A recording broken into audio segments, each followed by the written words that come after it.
Comment gérez-vous efficacement les contenus interdits, les licences et les politiques d'entreprise?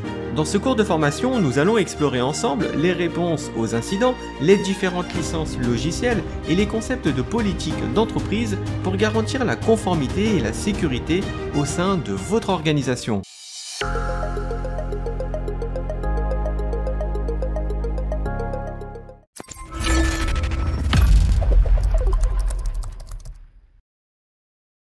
Dans cette partie, nous allons voir comment traiter des contenus interdits, les licences et les concepts de politique d'entreprise. Commençons avec les réponses aux incidents. Dans votre métier de technicien IT, il est possible que vous soyez témoin d'activités interdites dans l'entreprise.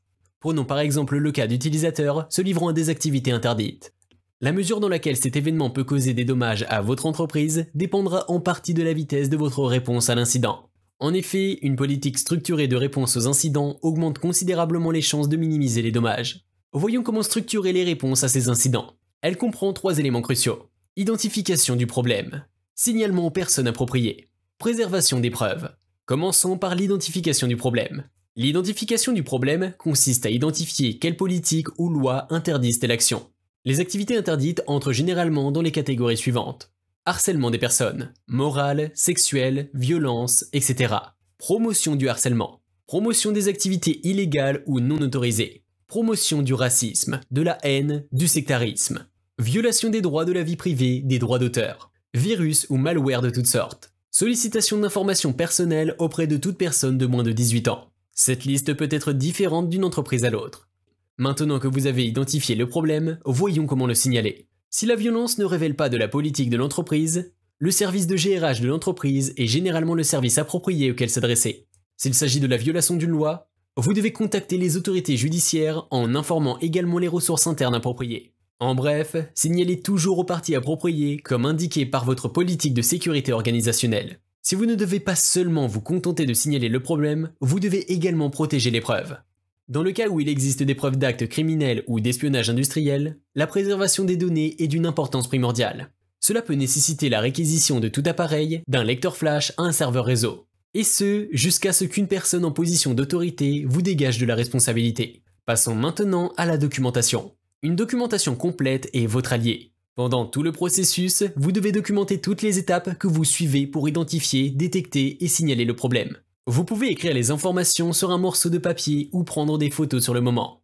Ces informations sont précieuses et seront utilisées si le problème devait être porté au tribunal. Passons maintenant à un autre concept, la chaîne de traçabilité. C'est un concept important à garder à l'œil lorsque l'on travaille en réponse d'incidents. En effet, lorsque vous commencez à collecter des preuves, vous devez garder une trace de ces preuves à tout moment. Les preuves doivent être toujours sous votre garde, et vous devez être capable de constater si elles ont été falsifiées. Vous devez donc remplir complètement le formulaire de documentation, car toute erreur ou lacune rendra la preuve irrecevable. Signez pour tout ce que vous prenez en possession et obtenez les signatures de ceux qui vous ont transféré la priorité.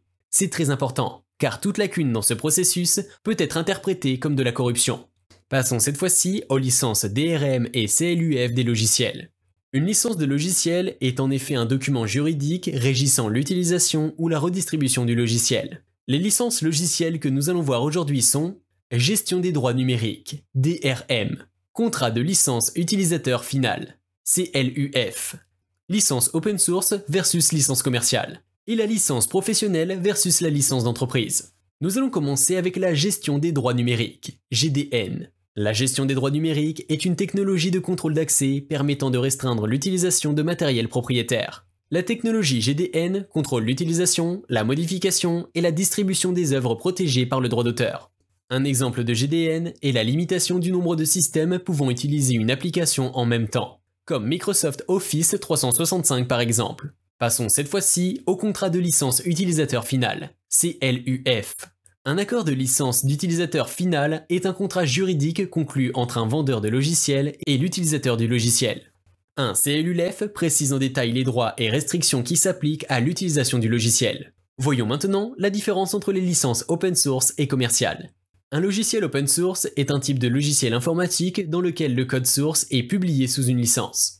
En effet, l'auteur accorde les droits d'utilisation, d'étude, de modification et de distribution du logiciel à quiconque et à toute fin, y compris parfois à la vente. Le système d'exploitation Linux est un exemple de logiciel open source disponible dans une variété de distributions système. Par contre, un logiciel commercial est un logiciel informatique qui est produit pour la vente ou qui sert à des fins commerciales. Microsoft Windows, Apple macOS et Adobe Creative Cloud sont des exemples de logiciels commerciaux.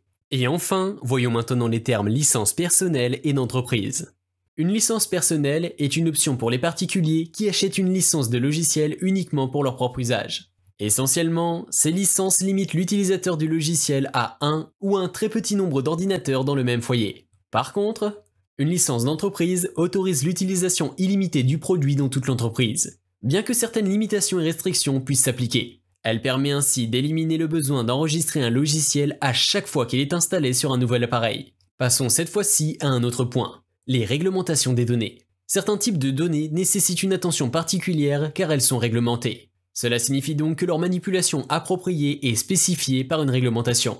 Nous allons voir les 4 types de données réglementées qui doivent être protégées par les administrateurs réseau. Commençons par les données personnelles d'identification, DPI. En anglais, Personally Identifiable Information. PII. Les informations personnellement identifiables sont toutes les informations relatives à une personne identifiable. Par exemple, nom, adresse, numéro de permis de conduire, numéro de sécurité sociale, etc. Il est donc important de protéger ces données personnelles possédées par votre entreprise.